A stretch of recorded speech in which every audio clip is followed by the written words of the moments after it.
I think because my messaging of recovery is so based on like I have pride in my recovery. I have absolutely no shame in it, and I don't hold on to it as a shameful thing, that I try and channel that into my other areas of my life of like, my all of my I've had over 100 rejections across the board from publishers, from agents, and everything.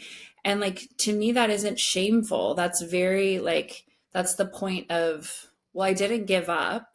Hmm. Same in my recovery. Like, there were moments that I wanted to quit. I just ran my first marathon, and it's like very to that, where it was just like, I ran it in like almost 6 hours, and like the average is like 2.5 hours or 3 hours. But I was like, Not I for didn't me. quit, right? I still did it. And it's such a testament to like what we can do.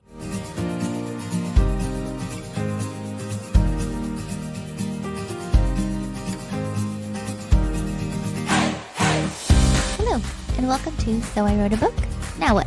Where writers chat about writing. My guest today is Jessica Guerrieri.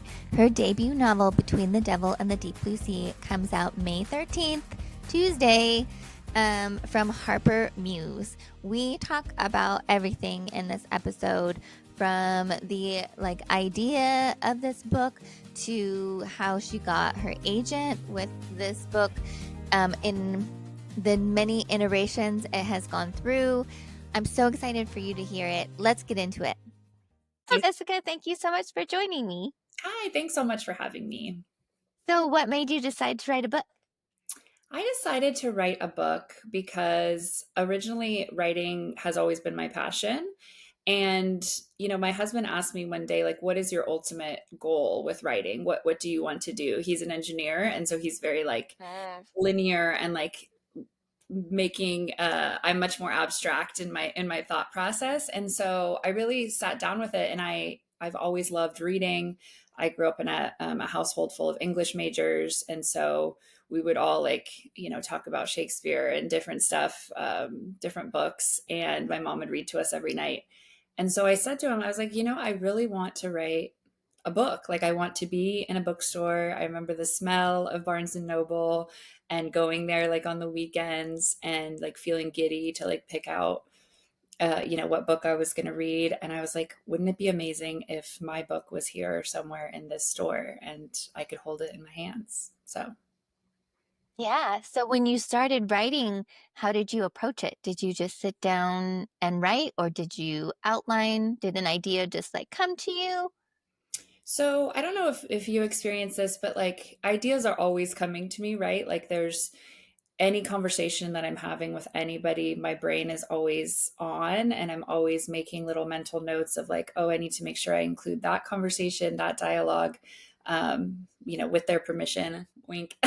um, uh, and so I feel like there's always a story constantly being created in my head. And then what I end up doing is I outline it in a very rough format. Again, I'm more imaginative than I am organized, and so I I will have the ideas, like I'll have the beginning, middle, and end, and then I'm sort of putting in the pieces as we go. And so it's very it's a long process, right? Like, it's not like I sit down and and I don't know about you, but originally I was like, oh, I'll just like go to the beach one weekend and I'll just write the entire book, and then it'll be It'll be ready. beautiful, and it'll be published in a month. And then next month, well, not even a month, right? That's so long. New York Times bestseller, here I come. Exactly. Yeah, no, I had no concept of timelines, right? We're very like instant gratification, and you have to learn to let that go in this industry for sure. But I had to be really patient with it, right? Because it was like, it takes just a it's like raising a child. It's like lovingly like adjusting and saying like, oh, that didn't work, oh, this isn't working, and not being too like attached to it unfolding in a certain direction. Like, it really unfolds as you go, and like you sort of trust the process with it. So yeah, it's definitely Mhm. like a labor of love. It's not It is not. I'm working on my second book right now, and it is absolutely not just like sit down, write. It definitely is like at this point with both of my novels, it was like years in the making of bits and pieces and like really being in the story and then needing to step away, needing other people to tell me because I can't see it for myself of what Mhm. is working and what's not working, and collaboration, all of that. Is The Devil and the Deep Blue Sea, Between the Devil and the Deep Blue Sea, is that your first book you ever wrote? It is the first book I ever wrote. It's my first fiction novel, my first like start to finish, 80,000 words. I loved short fiction when I was in grad school. I studied, Raymond Carver, and I loved like little micro stories where like there was so much packed into just a few pages, probably because I was like a kind of a lazy student. And I was like, oh, I can't sit and read for that long. I had to read like the Odyssey, and I was like, where's the Spark Notes for that? Uh, but I very much loved writing short fiction for a little while. And so the actual endeavor of doing a full blown novel uh, is super overwhelming. And it was really overwhelming to me. I was like, well, where do I even go? And so I downloaded like Scribner, and I used different tools and formats, and then ultimately it was what worked best for me, which is just a Word document. And I use just a Word document because for some reason, when it's not all put in its place, my brain has a really hard time like picking and choosing and going and like puzzle piecing things in together. I need to see it in the order that it's going to be. I don't even know how some Mm. authors have like dual timelines and they have multiple things happening, because for me it's like flashbacks are enough of a time jump. That's all my imagination can handle. Well, for now, maybe watch your next book be a dual timeline. It, we'll see. So when you drafted your first book, then did it all just kind of like come over the course of like a long amount of time, or was Yeah. it? Yeah, it definitely wasn't a short amount of time. I would say like the first go, right? I think I wrote it in maybe 3 months. So like that is a very Mhm. short amount of time, but that was like what the crappy first draft, but in Right. my ego, that was like, oh, that Mhm. was it. It was it. Ta-da. But Yay, I know. I was so impressed with myself. And then it was like once I have that out and that like bare bones, to me it's like more than half the battle, because going back to like tweak and do whatever to me feels much less overwhelming than obviously the blank page. I know that's like no Mhm. duh, but at the same time, like that is where I once I can get over that hurdle. And so it was definitely over a course of time, right? I have 3 young children, so it was what time Mhm. they gave me to be able to do. But also, you fall in and out of these pockets of inspiration, right? You're like, you're in it, you're in the zone, and you're like, okay, well, I could write for the next 12 hours and I need to capitalize on that. And then life is like, haha, that's hilarious. You can't do that. But I've found that if I do get into that zone, like come hell or high water, whatever I need to do to just keep going, I will. And I'll prioritize that as your full time job, because it is. Um, Mhm. and so, yeah, when How I'm do like, you prioritize that with children? yeah, good question. I have a super, super supportive partner, and I told him from the jump, I said, I want to treat this as if it's my career, and I want you to believe in me as if it's my career. And, of course, he believed and said, absolutely. But that's a big ask, right? Because And it's a big give, and like it's a big on both gift. sides. That's amazing, though. Absolutely. Because it meant that my youngest daughter went to preschool, whereas I was a stay at home mom for my first two. And as we know, preschool is not cheap, it's not free. Mhm. Mhm. And so it was an investment in my career and my time to be able to do that. So, of course, there's an extreme amount of privilege that came with that to be able to do that. but I really I love the mentality of saying like even before you're signed as an agent, even before, if you don't believe in yourself that this is going to be your career, that you will be in Barnes and Noble, that you will be there one day, then like who else is going to? So like prioritize Mm-hmm. it as your full-time job if that's what you want, right? And so you act as if is really what I say. Like when I can't, you fake it till you make it. And then I did. And so that was only because I started with that mentality of like, this is my career. I'm going to be a writer. I wrote a piece that was like, manifestation of what it is that you want for yourself. And I'm like a firm believer in that, especially as someone in Same. recovery as well. And so if you want to do that, then do it. You're the person standing in your way, like in the end. And so, um, yeah, just not making the excuse, right? We always, as mothers especially, we always have the excuse of like, oh, well, my kids do come first. And that is true. And I strongly believe in that. But at the same time, I've learned in recovery that like actually my recovery comes first. And that Mm-hmm. makes a lot of people really uncomfortable because it's like, oh, shouldn't your children be before everything else? And that's not the case. My sobriety comes before everything. Otherwise, I don't have children. Otherwise, I don't have a marriage. Otherwise, I Right. don't have a book. And Mm-hmm. so for me, it actually helped to have that mentality as it related to like the thing that makes me feel most alive, which is writing. So I Yeah. associate that with my recovery.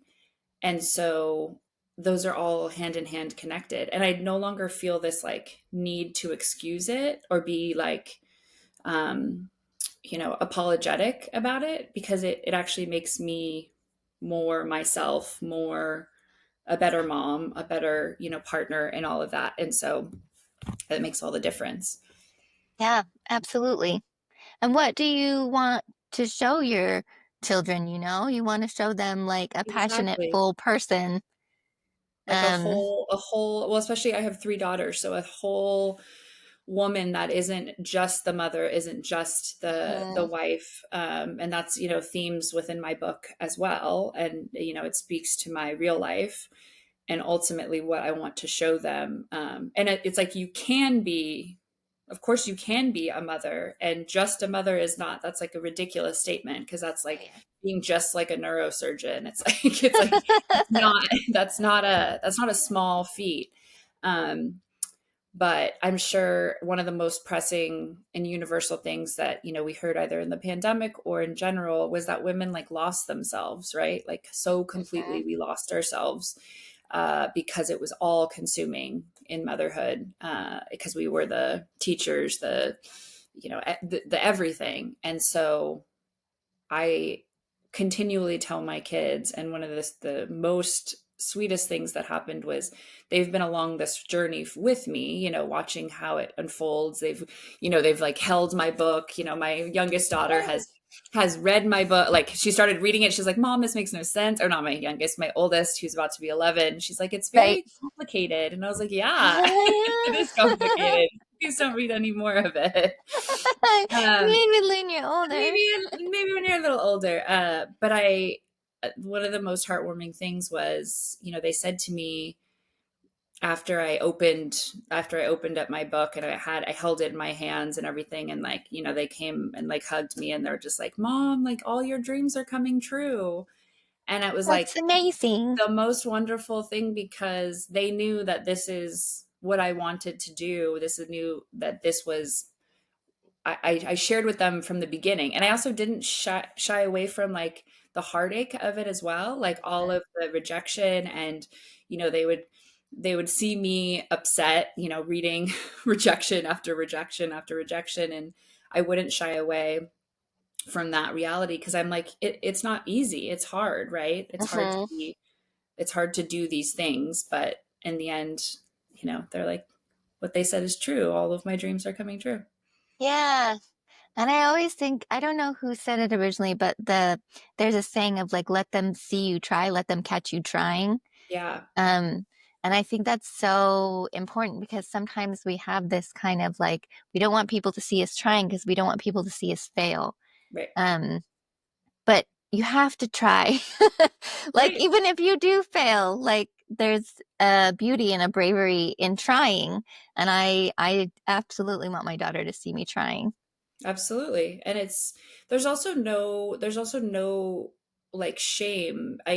My second book, I'm talking a lot about shame and guilt as themes, and the way that women carry that. And to me, I think because my messaging of recovery is so based on um like I have pride in my recovery. I have absolutely no shame in it, and I don't hold on to it as a shameful thing. That I try and channel that into my other areas of my life of like, you know my all of my I've had over 100 rejections across the board from publishers, from agents, and everything.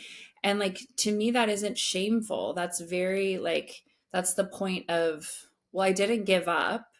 Mhm. Same in my recovery. Like, there were moments that I wanted to quit. I just ran my first marathon, and it's like very Hey. applicable to that, where it was just like, oh, I ran it in like almost 6 hours, and like the average is like 2.5 hours or 3 hours. But I was like, Not I for didn't me. quit, right? I still did it. And it's such a testament to like what we can do. And so, there was a times where I was even messaging my daughter, where she was, texting me as I was running.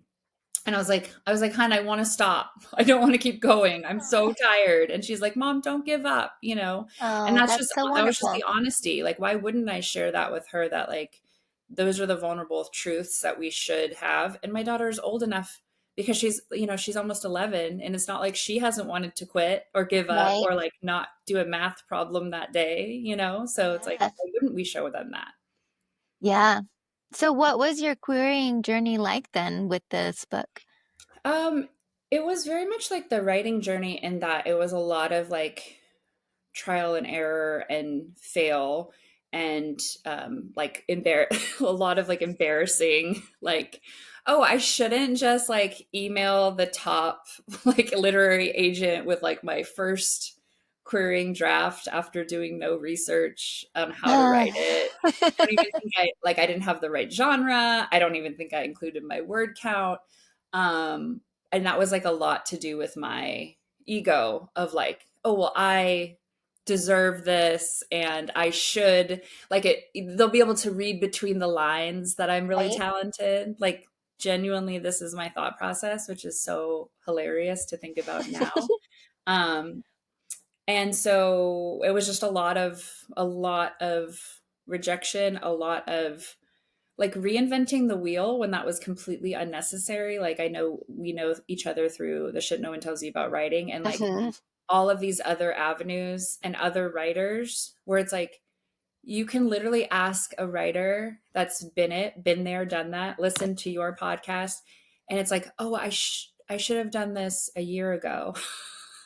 I wish I would have known and taken this class or done this. Like, it doesn't have to be this hard, Mhm. because there are so many resources. And like, not being afraid to ask for help and ask for, is this right? Is this what I should be doing? I'm actually working with somebody right now, and it feels really good because I get to use my like knowledge of my past mistakes to like help her move forward faster in the Oh, querying nice. process and finding an agent. And it reminds me a lot of when I was a special ed teacher. Now, I'm not a special ed teacher, but I have all this knowledge about IEP meetings and, Mhm. working with kids with special needs. And so a lot of my friends have children either on the spectrum or that have IEPs. And so, like, I get to advocate with them and be like a voice with them. And it's like using this knowledge that we gain along the way. Like, why wouldn't we impart that onto other people? It just makes Mhm. it makes everything easier. And I was like so opposed to that in the beginning, because I was like, no, no, Why no, do you I think you can were do so opposed? like super stubborn. Like, I have Uh, to do everything the hard way, right? I mean, like, I think addicts and alcoholics are very that's very true of a lot of us. We also think that we can do it better. Ego is a huge thing. I was very like hot headed in my approach. I'm writing this article right now about, the thick skin that I had to acquire and the humility that I had to get to, and recognizing like I don't know the like I don't know it better than the experts. I don't know it. I might know my story, like I might know what I'm writing and what I want to say the best, but that doesn't mean that I can't take advice and feedback from 10 other people or from an editor or from a writer friend and take it and internalize it. I was very Mhm. opposed to that in the beginning because I felt very protective of Mm, my mhm, words. And I was scared that my message would get muddled or it would become something that it wasn't. And in order for it to even become something, you have to be open, mhm. right? Like you can't be like, I don't want this to turn into a commercial fiction, blah, blah. And it's like, you're like 1,000 miles in the future. Right. Like, come back down to earth. But that was what I was at. I was like, oh, Yeah. what if they turn Between the Devil and the Deep Blue Sea into I was very afraid that it wasn't gonna capture the heart of what I wanted to capture, which was the realities of what the slippery slope of mommy wine culture and when we tell women that they can drink to cope with the stressors of motherhood. I was very worried that it was going to play out as it's played out in other stories and other novels. And for me, I was like, of course I need to use my real world experience, what's happened to me, how I got sober, and I want to show the like darkness of that. And I was so for no reason I was just like, well, what if it turns into this like, it's not real enough and it's not authentic enough. And that never happened. If anything, it became more authentic, more raw and real, as editors came in and helped and people helped me see different things, and it's still your story, it's still Mhm, yours at the end of it. So letting go of like that fear was like paramount to actually being like open to the process, letting go of mhm. the fear. How did you, so when you sent the first queries, that were like not standard queries. Yeah. Also, Just like my what first was query for happening. my very first book was not standard either. I had learned somewhere in something that you needed a Mhm. word count, so I included that, but it was not a Well word count done. Well appropriate done, you are to my 5 steps book. ahead of me. It was like 48,000 words as a full Yeah, you're like, novel. that's the That's full, it's like, fine. it's not a novella or whatever it is. It's, No, it's, no, you're like, no, full I'm novel actually is going to read it. 48,000 Yeah, words. It's it's, fine. it's a full novel now. Um, but how did you know then to go and like work on that stuff? Honestly, it was through the podcast. So it was through, and this is again my like, my complete like lack of awareness. I submitted to be on Books and Hooks with them before I even listened to one of their episodes. How did you find it then? I just I went online and I said like, basically like, how do you query? How do you Hmm. like, essentially like becoming an author for dummies, right? And Yeah. where I was looking at all the avenues in which I could get either feedback about Okay. query letters or feedback, like submitting to contests, different things like Hmm. that. Like, and actually, like, I submitted my debut to the Maurice Prize for Fiction, which I ended up winning through That's my online amazing. tutor. Yeah. And so that was actually in the same time frame. I submitted, and it was like the requirements where you had to have graduated from the College of Letters and Sciences from UC Davis, and you had to be unpublished. You could have an agent, Hmm. but it had to be unpublished. And I happened to fall like right in that time frame. And so I submitted to Books with Hooks for the shit no one tells you about writing. And I submitted it and I got on I got on the podcast and I won the Maurice Prize for Fiction. So I was like, oh, I Amazing. think I'm on the right track. Like I feel like you need that like positive reinforcement Hmm. every I don't know. That at that point it was like a year in.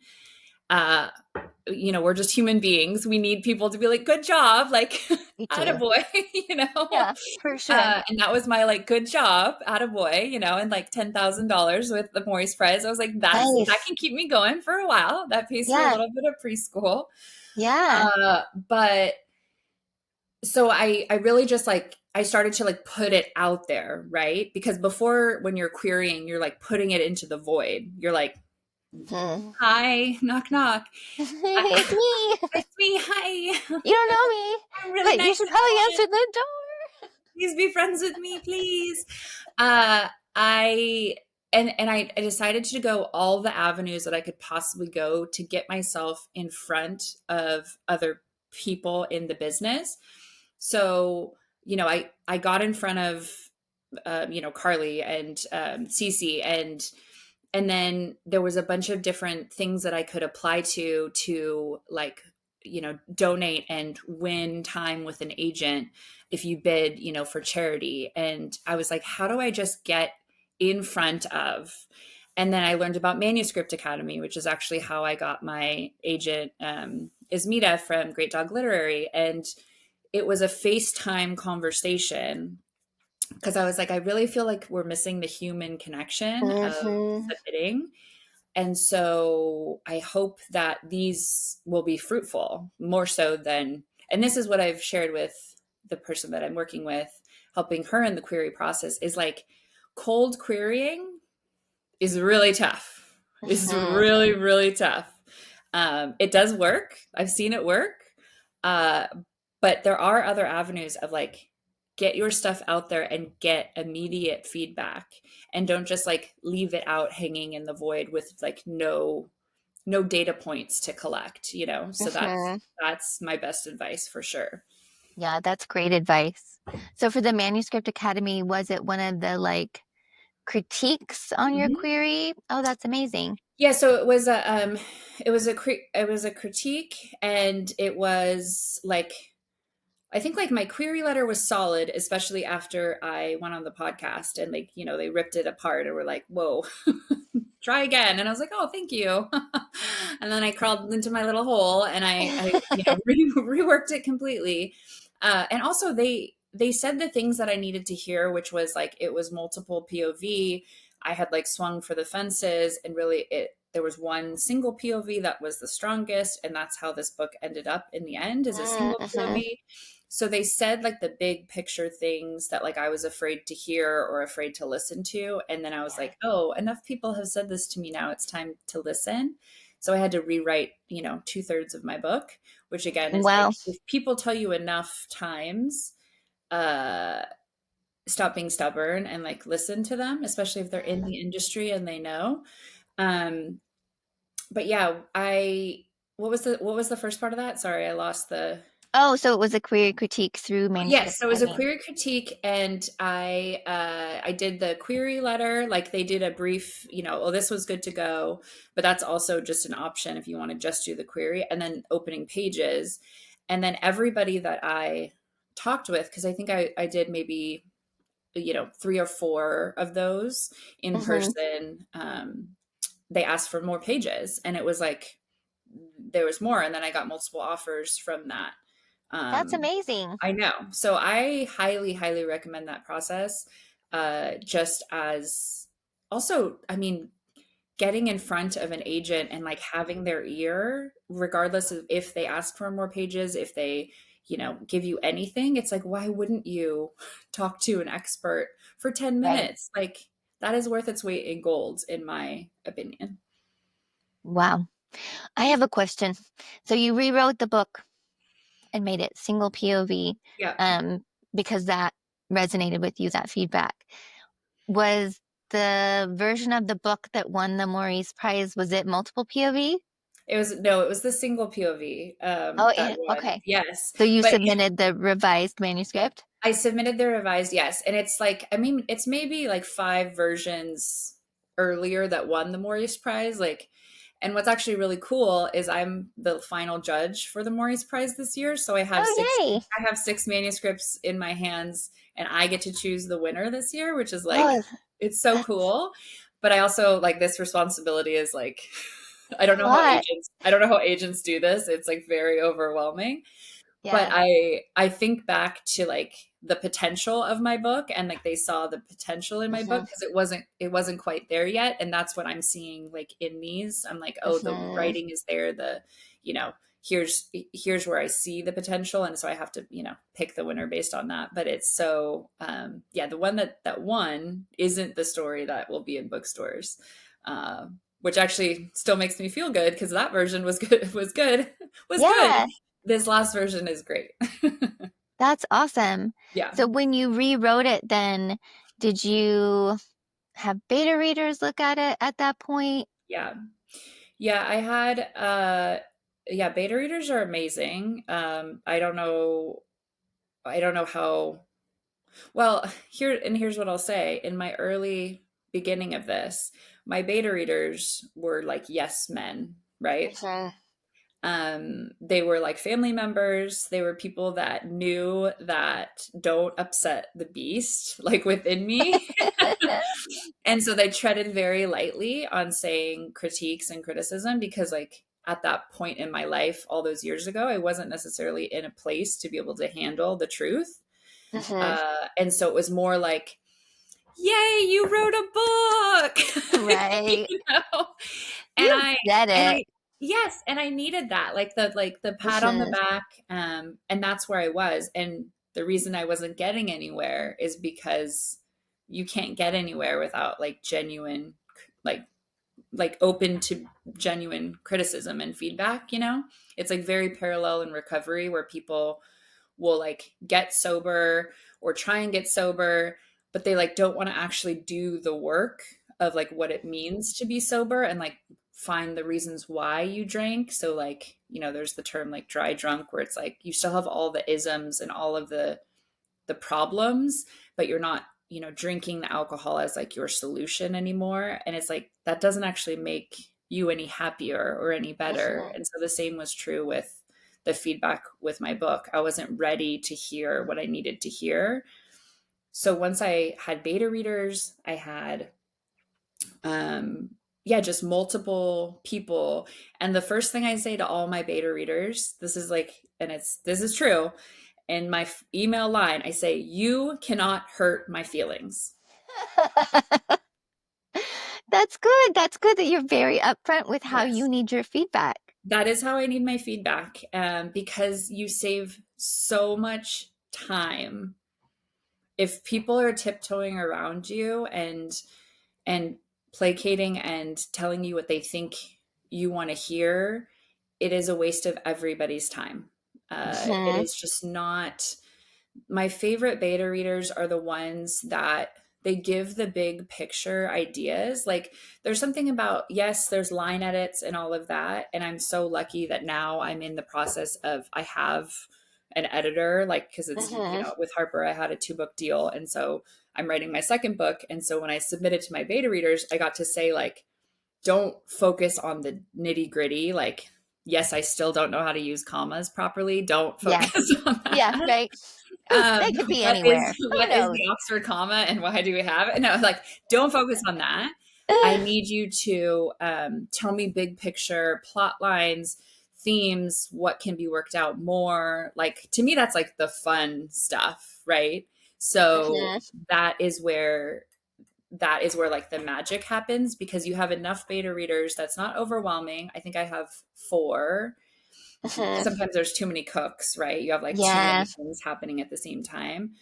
And then when enough people are telling you the same things over and over, or they give you this idea that like sparks the magic again, that's how you know, like, oh, okay, I see where I'm going with this now. Mhm. Because the point at which I handed it off to them, I was like, this is either the worst book I've ever written, or it's really gonna be something.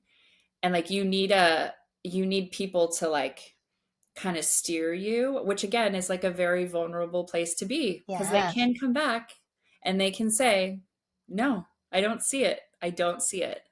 Yeah. Um, but again, you can't hurt my feelings. Yeah. Do you have the same set board generally, or do you kind of rotate?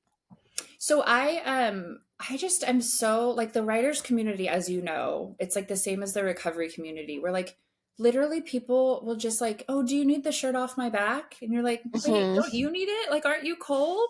And they're like, no, just please take it. And it's so, I feel so lucky to be in both. Uh, but it's anybody that offers their time. I am not that person. Like I am not a good beta reader. I'm a really good big picture, let's talk it out, let's do this. Mhm. Like, and I'm learning this the hard way as I'm like reading these manuscripts for for the award. I'm like, "Oh gosh, this was a mistake." Like I Do am you have to not. give feedback too? Thankfully no. Thankfully Okay. I do not. But I realize like that is not an area that I excel in. And some writers Mhm. are like, "Oh my gosh, it's my favorite thing. Mhm. I love being," and I'm like, "That's so unselfish of you and your time because it's not a small ask. It's so much Yeah, time." it is. And so I'm so grateful because I will just have people that have offered. And also, there's been a few people where I genuinely respect either their work, or just you can tell by someone's personality. It's like if you're Mhm. going to be the right fit and you're going to be honest and you're not going to, blow Yeah. smoke. And like I'll seek those people out too and be like, only if you want to, but I would love like your honest take on it. And if you have time, usually it's, do you have time? And the answer is Right. usually no. I know time is such a big, Right. like it takes so much time to write a book, and then it takes so much time, like it could be an infinite amount of time to revise a book. And then it takes, like, you have to keep like reading to live, right? So Right. you have to be reading other books, and it just takes so much time. Everything takes so much time. Well, and there's no like half-assing it, right? So like Hmm. a lot of times like I love like true crime podcasts, which is one of my guilty things. And so if I'm doing the dishes or I'm doing laundry, I have true crime like in my ear and I'm like listening to. I love it for like the human psychology piece of it and like the Hmm. why and like the psyche of like what people do, what they do, and that's how I use it in my books. And then, of course, like what I should be doing is I should be listening to Audible, right? I should be listening to the New York Times bestseller that everybody is Right. reading. And I do that, of course, like every second time I will do that. But then I also need to be there, like in the story, and I'm like taking notes, and I'm like, oh my gosh, the way they said that, I have to make sure I have some version of that in my next book. Hmm. And I can't be multitasking, and I always need to be I multitasking. know. I It's know. impossible. And I'm like, oh, just to sit. And that's the other thing about being the final judge is I literally just have to sit and read and not have anything else to be Hmm. respectful of what they're Absolutely. presenting for me, Yeah. which is really hard. It's like it's really really hard to just sit and read, and not have anything else going on and like give your undivided attention in that. And that's the thing about this business as a whole. It's like, oh, you have to just carve out time to read, to write, to Yeah. do these things, and it's all focusing, it's all encompassing, which is not Hmm. conducive to motherhood at all. No, absolutely not. Not at all. It's literally the opposite. Yeah, for Yeah. sure. Yeah. Um, when somebody, so let's say that you have a project and you are getting feedback and beta readers on it. How many is too many Mm. for you? Like, do you think? Yeah. To me, like any more than I think three or four, in depending upon where you're at, I would say early, like messy first draft, I would not go any more than like two to four. Hmm. I think I made a huge mistake with Between the Devil and the Deep Blue Sea early on. I went and I'm part of a huge book club that's on Facebook. It's like called the Moms of Peloton book club. And it's like 50,000 women. And they're like, this is where I get all of my book advice. Hmm. They are just like great. They have great taste in reading. And I just kind of put it out there like, hey, does anybody? Because I was really looking for like people I don't know. Again, like it's like my sister and my mom are wonderful and they're honest, but at the same time, it's not the same to get a Right. stranger. So I put it out to that group, and I think I got like 15 offers. And so it was really for like my first maybe 50 pages or something, because this was again when I was submitting it to like just get eyes on it. And I will never forget one of the feedback I got, was like the feedback of like nobody will read this. This Oh, is like, um, why? it was like the roughest feedback that you could give of just basically like you're in the wrong. And it was like fair, because how many books have we read that you're like, wow, I don't connect with this. This is Right. not my genre. This is not that. Um, but I was like, that on top of 14 other cooks, I was like, oh, I've made a huge mistake. Oh And so I learned like there's such thing as too much feedback. There's such thing as too many like too many cooks in the kitchen. It's the same with like reviews now, which is happening for Between the Devil. Like people are going no. You out read them? reviewing them and reviewing me and like giving me stars, right? Which is like my Yeah, it's therapist weird. and I had a whole conversation about this. And what other career are you getting star reviews like for yourself? Because it's like, let's be honest, like this is my a part of me, right? And it's Right. like, oh Yeah. no, 1 star. Like what?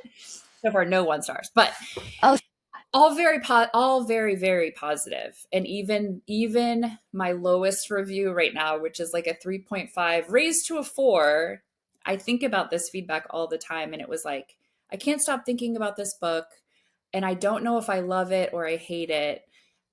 Because and they go on to explain like why, and it's their struggle with infertility, and mhm, how somebody could be so like flippant about motherhood. And this is obviously a person who doesn't have the experience of alcoholism. Like they don't understand that, which I totally understand. Yes, my main character will come across as very selfish and self-centered, and unlikable, because she's deep in her disease of alcoholism. And so all of her feedback totally fair. Yeah, that I can see that. And that, so I read it and I'm like, I'm not mad at it. I'm not, mhm, again, you're not hurting my feelings. If anything, I love that you're sitting there thinking about it, because they're like, I can't stop thinking about it. Those are my very favorite books. The ones that like mhm, come away, and whether or not you can't decide if you love it or you hate it. If that's like the worst review that I get, I will like skip around and be very happy. I know that's not realistic, but you definitely like have to take the good with the bad, take the knowing that everyone is going to have an opinion. Everyone is going to have, and like if you're opening yourself up to that, which we are by being in mhm, this, then you have to be willing to like sit and hear it. And sometimes not, right? Like step away. Like I will at a certain point have to stop. Like right now it's really fun to like read the reviews. There will be a point where it won't be fun and I will need to stop, and I'll have to show some really good self-control. uh yes. but but yeah, really like protecting your peace. And in doing that with beta readers too is really important. Like protect your Mhm, peace when it comes to uh, opinions, and knowing that somebody's little favorite book is someone else's do not finish, mhm, everywhere, across the board, across New York Times bestsellers, across everything. The phenomenons of books that are happening right now, and people selling like 60 million. And it's like some people, it's like I can't even with that genre. I don't relate to it. I don't. And that's the like, don't yuck other people's yum, right? Like mhm. literally affects me not at all. And like, and also I don't have anything negative to say about it. I think that's where it's like constructive criticism, opinions, all of that.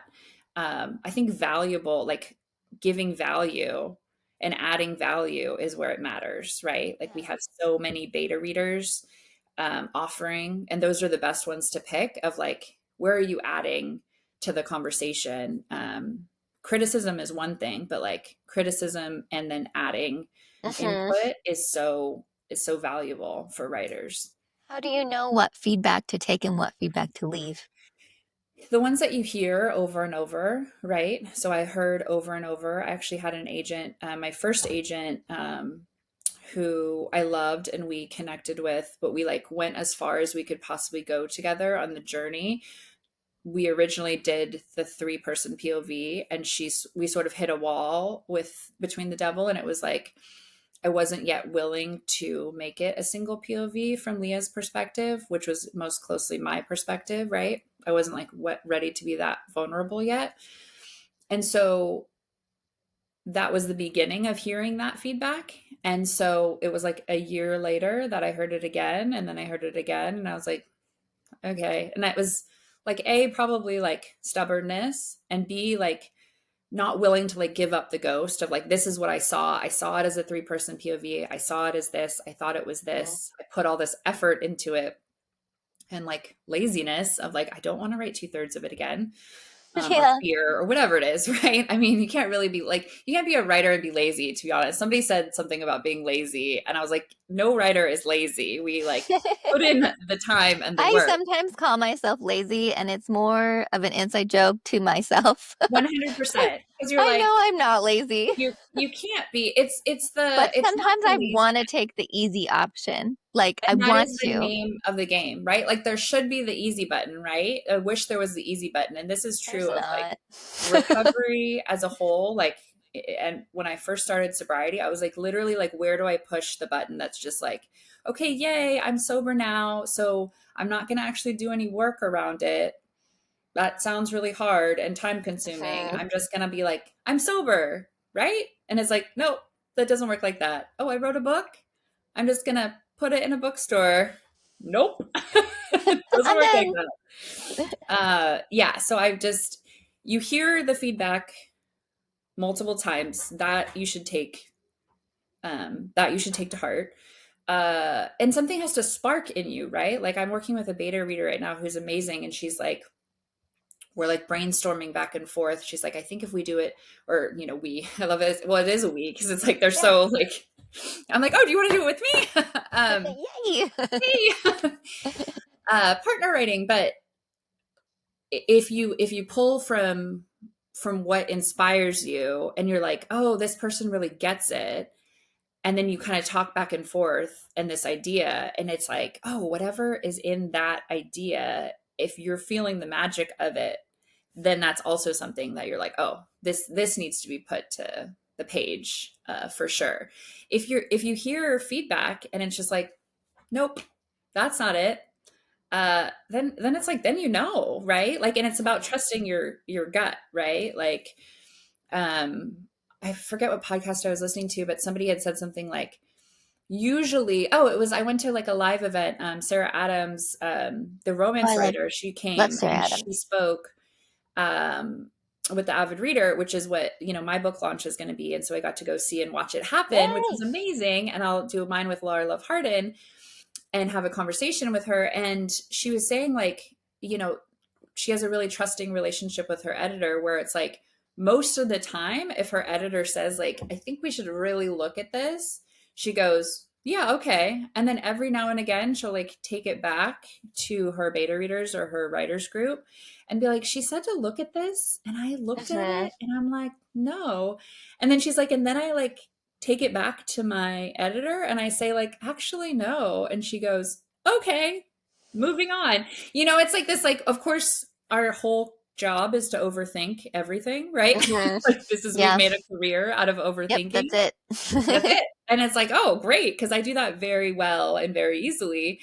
Uh, but you can also like shoot yourself in the foot and think like, oh, maybe I'm misjudging this or whatever. And it's like, sometimes like somebody can say like, you should try this. And you're like, nope, I don't think I should. And then there's Mhm. the like stubbornness of like, oh, this shouldn't be multi POV. No. Oh, this shouldn't be multi POV. No. Just like, how many times can you hear it? Uh, Right. and that only comes in time and experience, right? Like you don't know until you're in it. Yeah. CC Lyra in one of her webinars, she said when taking feedback, you like need to ask yourself, do you not like it? Like if it's feedback you don't like, Mhm. do you not like it because it doesn't resonate with you, or do you not like it because of the work involved? And I was like, oh my God, I feel so called out. That if I could like impart that onto someone, I genuinely, and I said this in the very beginning, in my head, I literally said, when I was querying in the beginning, I bet you they can read between the lines that I'm a good writer.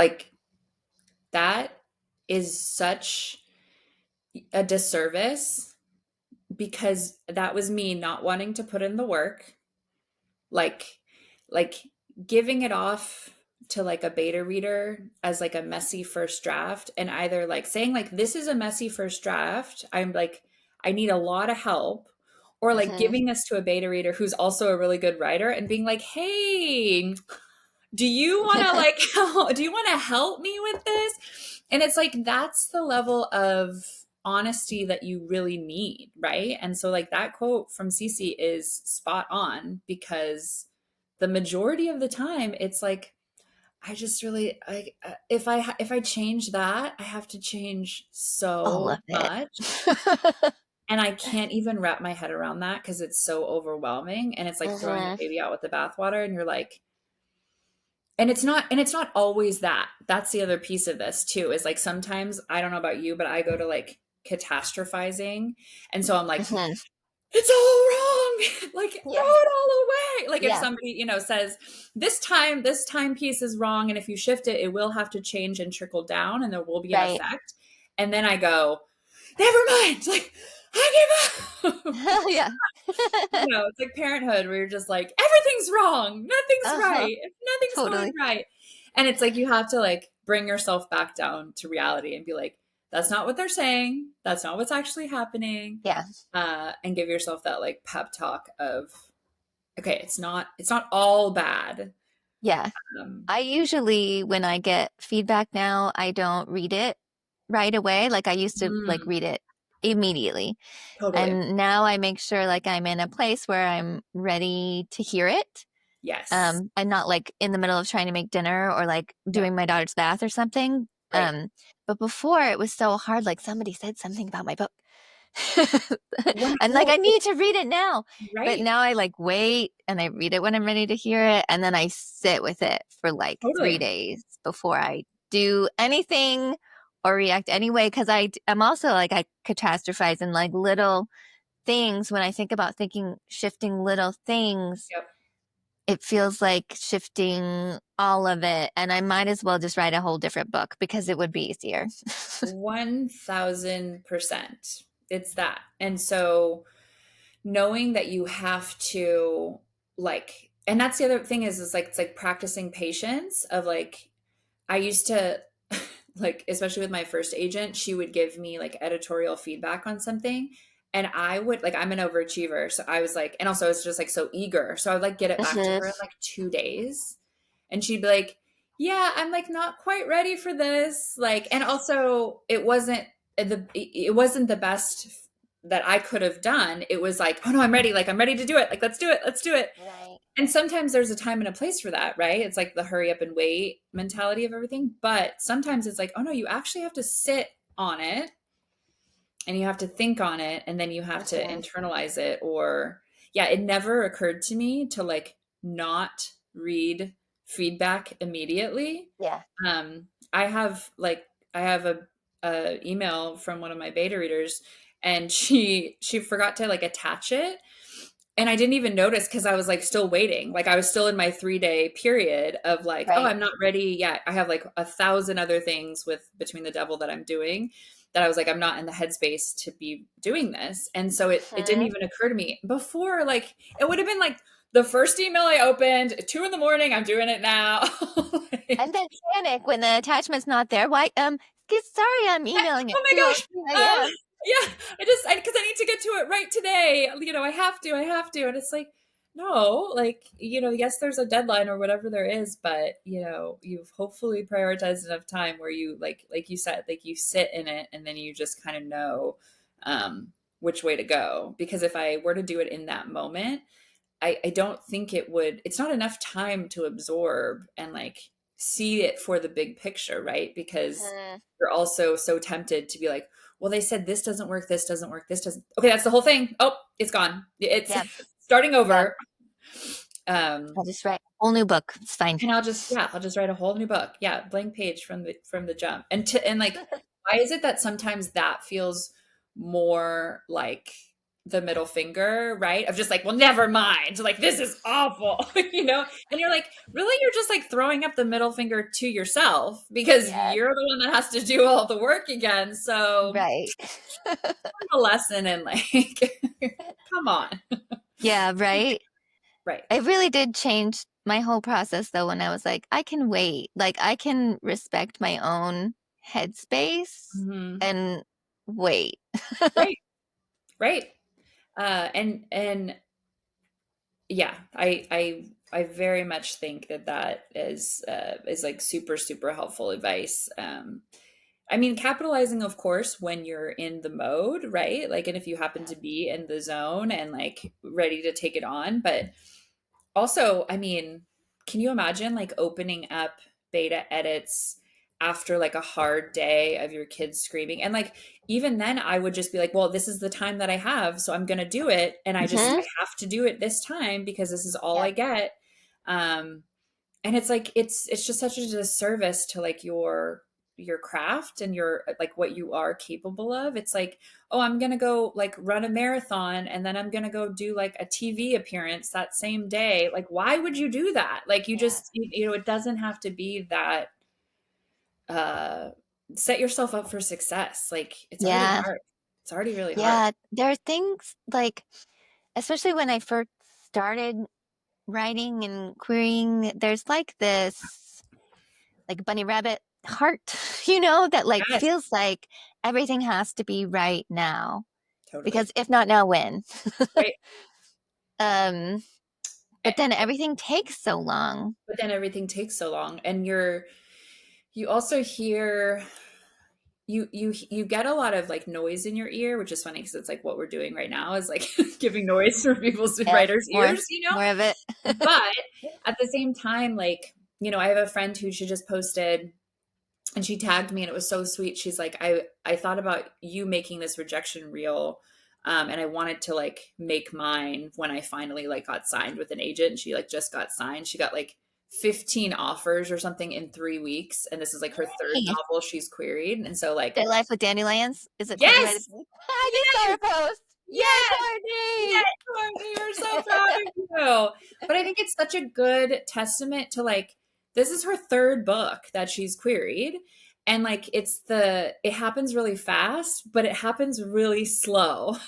Hmm. And so she had all of that back story of rejection and rejection and hundreds of rejections. And then it's like, wait, and then in 3 weeks you had 15 offers? Like, how is that Amazing. possible? And it's like, well, that is exactly how it goes. And like, you don't know until you're in it, until you're like going through it. That's like, this is this is how it goes. And you hear these stories and everything like that. But know that like it does take time. It does take time. And like for the most part, we don't want to hear that. Like, we don't want to hear it. Like, when I signed my contract, um, it was, I think, 18 months before my pub date, which, my pub Wow. day is May 13th. Woohoo! And I just remember, and I signed it in 2023, December of 2023. And I would tell people, my family and everybody when I could. And I was like, so it'll be out in May of 2025. And they're like, What? wait, no, next year is 2024. And I was like, yep, the year after that. And they're like, okay, can it just be this year? And I was like, no, we tried Nope. that. I started there. I was like, oh, could it be next month? No. Okay. And so now it's like, it's this year. It's in 4 months. Yeah.